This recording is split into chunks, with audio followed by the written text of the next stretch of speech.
जो 2020 में एक चिट्ठी भेजी थी कि धान का और धान का दोनों भिन्न भिन्न जातियां हैं, उसी बात पे ये आज भी अटल है। स्कूल में वो सर कहते हैं कि तुम्हारा है ना जाति प्रमाण पत्र लेके आओ, नहीं तो तुम्हें स्कूल में नहीं आने देंगे। आधार पर ये पानी और पानी में अंतर है, इतना ही धान का और धान का में अंतर है। ये आपका बना है?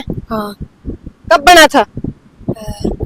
आज इसे शब्दावली में उलझाने का प्रयास किया जा रहा है, और अगर ये शब्दावली यूं ही उलझती रही तो जाहिर सी बात है कि हमारे समाज को एक लॉलीपॉप देने वाली बात हो जाएगी। नमस्कार, मैं हूं सोमा और जुड़ी हूं आपके साथ न्यूज चैनल हनुमानगढ़ झलक से। फिलहाल हम मौजूद है हनुमानगढ़ के जिला कलेक्ट्रेट, जहां धानका जनजाति संघर्ष समिति द्वारा लगातार 35वें दिन भी धरना जारी है। तो अभी हमारे साथ जुड़ेंगे कुछ धरनार्थी और उनसे जानेंगे कि अभी तक 35 दिनों में उनकी किसी भी मांग पर सहमति बनी है या नहीं। अभी धानका जनजाति का जो संघर्ष चल रहा है, 35 दिनों से हम अनिश्चितकालीन धरने में बैठे हैं। इसके अंदर स्थानीय प्रशासन ने हमें एक जाति प्रमाण पत्र जारी करके दिया है, जो कि धान का जनजाति का प्रमाण पत्र जारी करके दिया है। बात वहीं के वहीं रख दी कि इन्होंने जो 2020 में एक चिट्ठी भेजी थी कि धान का और धान का दोनों भिन्न भिन्न जातियां हैं, उसी बात पे ये आज भी अटल है, जो कि सरकार द्वारा किसी प्रकार की रोक नहीं लगाई गई। इस प्रशासन ने एक जाति विशेष के आधार पर हमें दबाव में डाला हुआ है। हमारी जो प्रमुख मांग है प्रशासन से वो यही है कि धान का और धान का दोनों एक ही जाति का स्वरूप है, एक ही जाति है और एक ही समुदाय निवास करता है। आम बोलचाल की भाषा में शब्दों का रूपांतरण अलग अलग हो सकता है। जैसे मतलब शेखावाटी में जाते हैं तो धान का बोल देते हैं, अपने जब ढूंढाड़ में जाते थे वो धान का बोल देते हैं, मारवाड़ में जाते हैं वो धान का बोल देते हैं। तो ये अलग अलग शब्दावली के आधार पर ये पानी और पानी में अंतर है, इतना ही धान का और धान का में अंतर है। अंग्रेजी शब्दावली में DHANK के आधार पर धान का और धान का दोनों एक ही जाति का स्वरूप है। पूर्व में यह विवाद मीना और मीणा जनजातियों के विषय में भी उठा था। तब तत्कालीन सरकार के मुख्यमंत्री अशोक गहलोत जी ने विधानसभा में ये घोषणा कर दी थी कि मीना और मीणा दोनों एक ही जनजातियां हैं और उनके प्रमाण पत्र सुचारू रूप से जारी होने लग गए थे। परंतु उसी समय एक मुख्य मुद्दा था धान का और धान का, जिस पर सरकार अपनी चुप्पी साधी बैठी हुई थी। अभी 9 सितंबर को उपखंड अधिकारी हनुमानगढ़ ने बच्चे दिव्यांश का धान का जनजाति का प्रमाण पत्र तो जारी कर दिया है, परंतु हमें अभी तक ये आश्वासन नहीं मिला, अभी तक हम आश्वस्त नहीं हुए कि जो हमारा एक वर्ग, जो हमारा ही वर्ग है, हमारे परिवार में हमारे पूर्वजों के धान का के जाति प्रमाण पत्र है और आज हमें डिजिटल धान का मिल रहा है, और क्या भविष्य में हमारे जो धान का के जाति प्रमाण पत्र बने हुए हैं, क्या उन बच्चों को कुछ राहत मिलेगी? क्या उन बच्चों का जो भविष्य है वो अंधकार से बाहर निकल पाएगा? क्या उन बच्चों को सामाजिक अधिकारिता विभाग की योजनाओं का लाभ मिल पाएगा? ये सारा का सारा भविष्य के गर्भ में है। अभी एक बच्चा जिसका बैंक में सिलेक्शन हुआ, उसका धान का जनजाति प्रमाण पत्र बना हुआ है,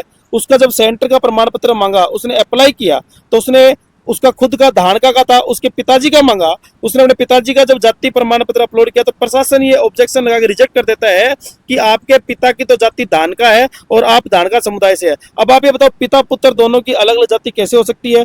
जो कि बिल्कुल ये प्रशासन हमें अंधेरे में रखने का प्रयास कर रहा है। इसी तरह हमारे हजारों बच्चे जिनका SSC में, बैंक में, और 2 बच्चों का UPSC प्री में सिलेक्शन जब होता है, मेंस के लिए जब उनसे सेंटर का प्रमाण पत्र मांगा जाता है तो वो बच्चे सेंटर का प्रमाण पत्र उपलब्ध नहीं करवा पाते हैं। हमारे समाज की जो मुख्य लड़ाई है वो यही है कि धान का और धान का ये एक ही जनजाति है। इसे शब्दावली में उलझाने का प्रयास किया जा रहा है, और अगर ये शब्दावली यूं ही उलझती रही तो जाहिर सी बात है कि हमारे समाज को एक लॉलीपॉप देने वाली बात हो जाएगी। क्योंकि 2014 से पूर्व में जो हमारे जाति प्रमाण पत्र बने हुए हैं, जो ऑफलाइन होते थे, तहसीलदार ने, SDM ने, प्रशासनिक अधिकारियों ने जो तहसील मुख्यालयों पे, जिला मुख्यालयों पे या उप तहसील मुख्यालयों पे जाति प्रमाण पत्र जारी किए हैं, वो धानका के नाम से ही जारी किए हैं और उनके आगे अनुसूचित जनजाति भी अंकित किया गया है।